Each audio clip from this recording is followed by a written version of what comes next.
Welcome into CBS Sports HQ. Chris Honorado, Amanda Guerra, and a live look here. The Philadelphia Eagles Super Bowl 59 parade. At least it isn't chilly in Philly. They are bundled up out there. It is so cold. I've been watching this parade all morning. Shout out to my friend Lauren. She's on bus night. If you're out there, if you're watching the parade, they're probably not watching us though. However, congratulations to the Philadelphia Eagles celebrating the love of their team on Valentine's Day. I mean, you can't get much better than that. And you're looking great in red. I wear it every single day, so I try not to overdo it, you know? My stylist put some red in my hair recently. Yes, so here's the thing. We're going to be playing Matchmaker today on this Valentine's Day. And maybe it's going to kind of be like The Bachelor. I'm not entirely sure. We're going to see how this goes. You know, where they hand out roses. Yeah, and everybody's crying at the altar. Draft day, they're going to be handing out contracts. Okay. So let's welcome in our good friends, Ryan Wilson and Emory Hunt. Emory, who is just looking like a Valentine's himself, and Ryan, who is looking like it's a Tuesday. Ryan, what is this? I'm the limo driver. I'm taking y'all to the prom. Emory's trying too hard with that outfit, for being honest. But best of luck to you, brother. He is not. Okay, no, he is not trying too hard. Emory, you look amazing. So we're going to play Matchmaker. For some reason, maybe you'll be like our Chris Harrison when he did it right. You're going to be like the guy in charge here. I have set this up with teams, and I have tried to find either romantic things or things that will call these players to the city, kind of like a dating card. So we're going to start with the Raiders. This is what I have. Tom Brady could be your Valentine if you go to the Raiders. He is single. There's a lot of wedding chapels there. And when you're in Vegas, you can kind of like go to any city you want. You have Paris, you have New York. So that is why that is the Raiders calling to some of these players. What player are you putting with the Raiders? Here's the thing, Amanda. You forgot to mention the most important part of Las Vegas that you and I and our colleagues visited last year. You take Shedeur Sanders to Martha's Restaurant inside the Paris, which is one of the best restaurants in Las Vegas if you want to escape what feels like Vegas. Great food, great drinks. Shedeur Sanders, I'm sure he's 21, so he's able to have a few pops. He can have those with Tom Brady, but I think he also makes sense in that the Raiders need what? They need a quarterback. They have Brock Bowers, who would be Shedeur Sanders' best friend from day one. He was Gardner Minshew and Aiden O'Connell's best friend last year. One of the best tight ends in the NFL already. And the issue is, does he last that long when the Raiders pick outside the top 5? There's an opportunity for that to be the case. If not, maybe you're having conversations if you're Pete Carroll, the new head coach, and Tom Brady, the minority owner, about moving up to get Shedeur Sanders. Because without a quarterback, you're not going to win games in that division, and you got to roll the dice. And it feels like Shedeur would make a lot of sense, given that he's known Tom Brady going back to his teenage years, and has sort of served as a mentor for Shedeur as he's made his way through Colorado. I actually love this, Ryan, as much as you love being a Grinch. You know, this is what I like about this fit, because he touched on it. He's known Tom Brady since he was in high school, and he kind of groomed his game and kind of molded his game after Tom Brady. I know a lot of young quarterbacks say they try to do that, but here's someone that had actually done it. And when you watch him maneuver within the pocket, it kind of looks like Tom Brady. And because they know each other so well, and because we know how good Shedeur Sanders is, and you know how much they have a lot of talent already in place with the Raiders, it wouldn't surprise me to see them move mountains to go and get Shedeur Sanders, no matter the cost, because they know he is the final piece for their offensive puzzle. All right, let's go to the Jets here. Their dating profile would say we're close to New York, we're not New York, we're the Garden State, whatever that means, and we have sort of beaches close to us. That's pretty much all we can get for the Jets. Who are you pairing up with the Jets here, Ryan? Before I give you the answer, Amanda, I'm interested to hear New Jersey resident Emory Hunt's rebuttal to your complete takedown of a pretty nice state. But I understand what you're saying. The Meadowlands ain't exactly where you want to put on the postcard. Fair enough.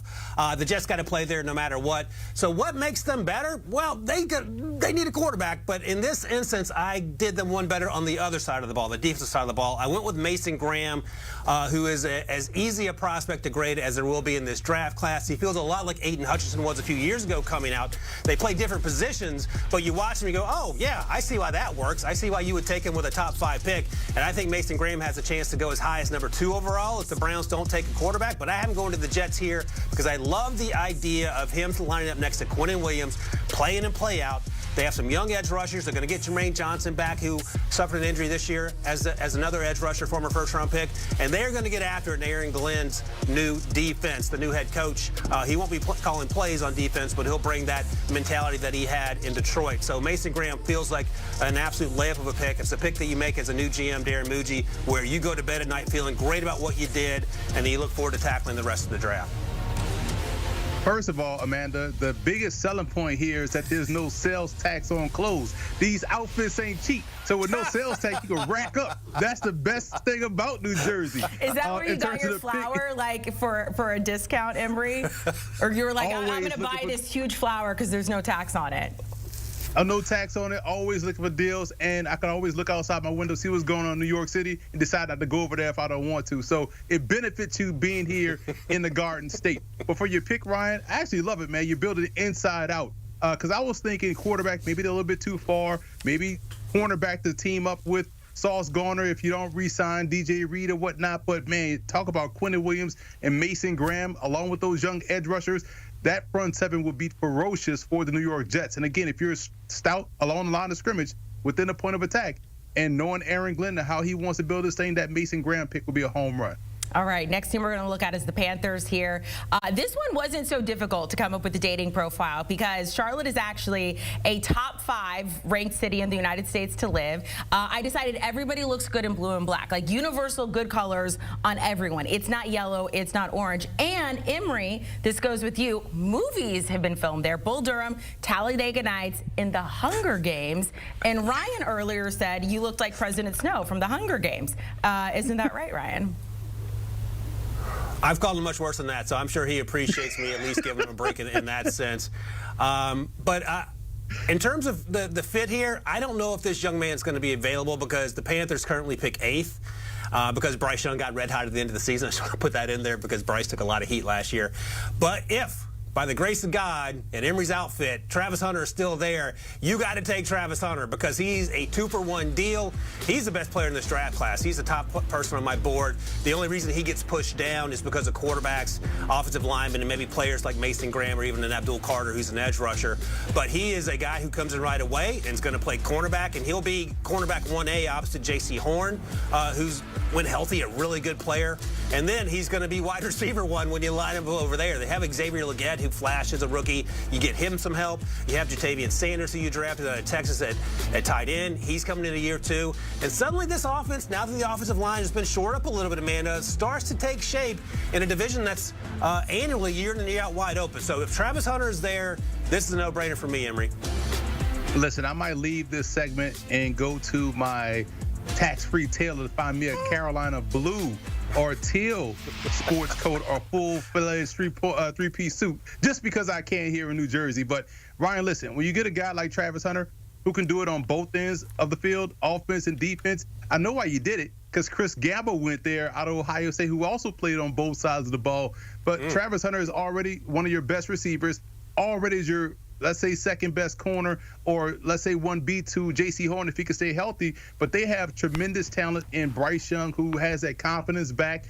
That's why we love them coming out of Alabama. And when you get a Travis Hunter, he can start on both sides of the ball. Doesn't matter about snap counts. He's actually going to get a break in the NFL because he won't play 100-plus plays because no one does in the NFL. And he may even crack the glass on him being a kickoff or punt returner as well.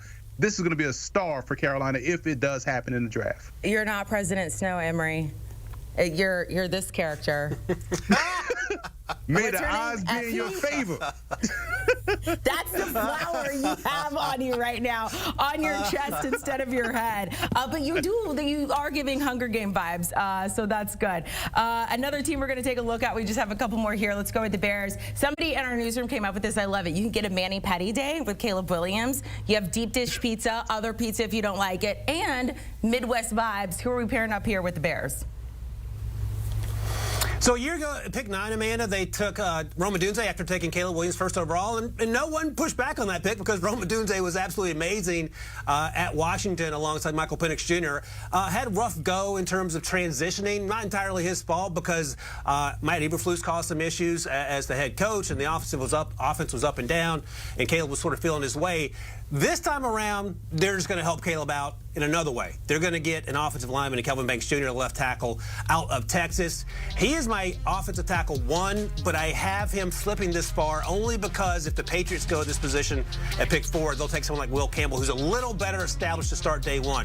But in terms of my comp, Kelvin Banks is Tristan Wirfs. And if you can get behind Tristan Wirfs being your left tackle of the future, sign me up for that. And I think Caleb would love that. I think new head coach Ben Johnson would love that. And the only thing I would point out is that one of the reasons that the Detroit Lions are so successful, in addition to Ben Johnson, that offensive line was one of the best in the league, and they were able to protect Jared Goff pretty consistently. If you protect Caleb Williams, Rome Odunze's game is going to take off. The running game is going to take off. Everything is going to follow from that. So that's why I leaned on Kelvin Banks Jr. here as a perfect fit, should he be available with the Chicago Bears.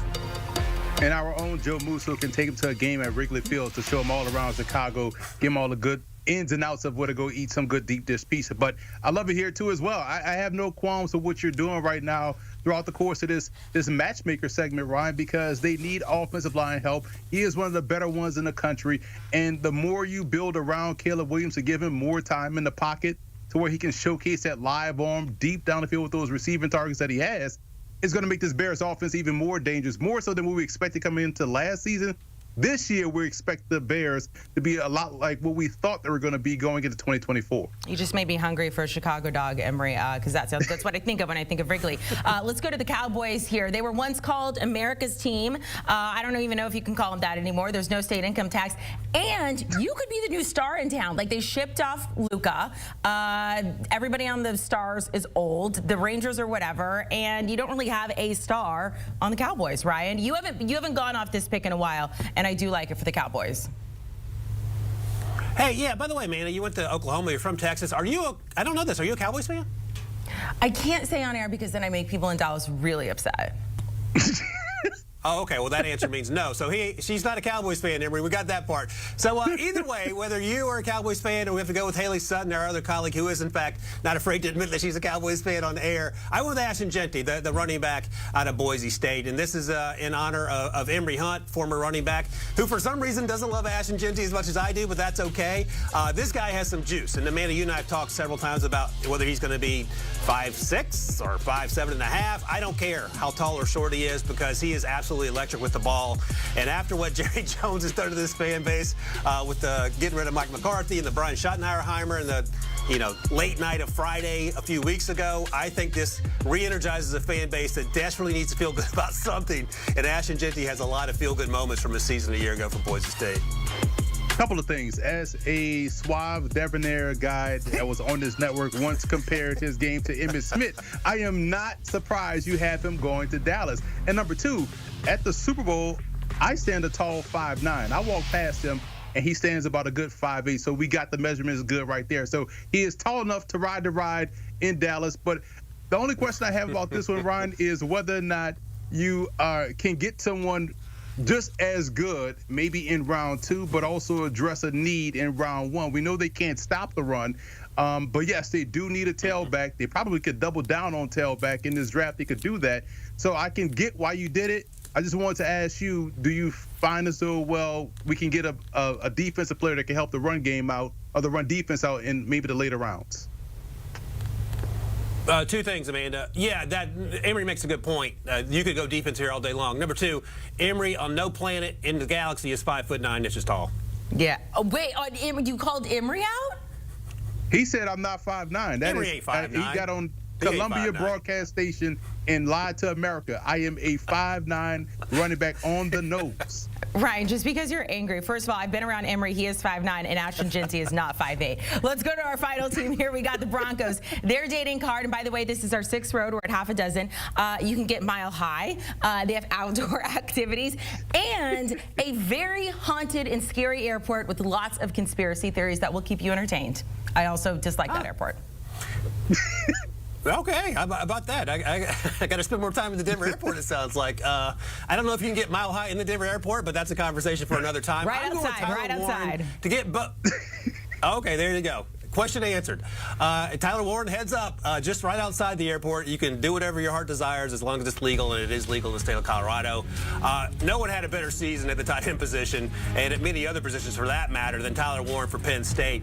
Coming into the fall, and we talked about him over the summer on the With First Pick podcast, probably a late day 2, early day 3 guy, and then all he did was take over in every conceivable way, whether at tight end, whether at wide receiver, whether at quarterback, he even snapped the ball. Big game after big game, showed up consistently, and there, as I mentioned earlier with Brock Bowers and Shedeur Sanders, there's no better best friend for a young quarterback, in this case Bo Nix, than a tight end. And Tyler Warren comes in right away and solidifies the middle of the field, and Sean Payton will certainly find ways to use him. So I love the idea of this match made in heaven, and perhaps there's a puff of smoke around it as well. Go back to Sean Payton's history when he was an offensive coordinator and look at who he has had at tight end. So he is always going to get use out of a great tight end. This would be a home run selection for the Denver Broncos. I will finally point out, Ryan, the one thing that Emory pushed back on with you was the Cowboys and Ashton Jeanty, and those are the 2 helmets he went with behind him, Boise State and the Dallas Cowboys. So he's not that mad at you. Guys, we appreciate it. Happy Valentine's Day. Have a good weekend. We'll talk to you soon with the first pick. Ryan Wilson hosts that podcast there, getting you ready for the NFL draft 49 days away from now. How about 30 days from now? On the other side of the break, doesn't get much better than this. A month to go until Selection Sunday. Number 1 versus number 2. We're breaking down a big Saturday in college hoops, including Auburn at Alabama.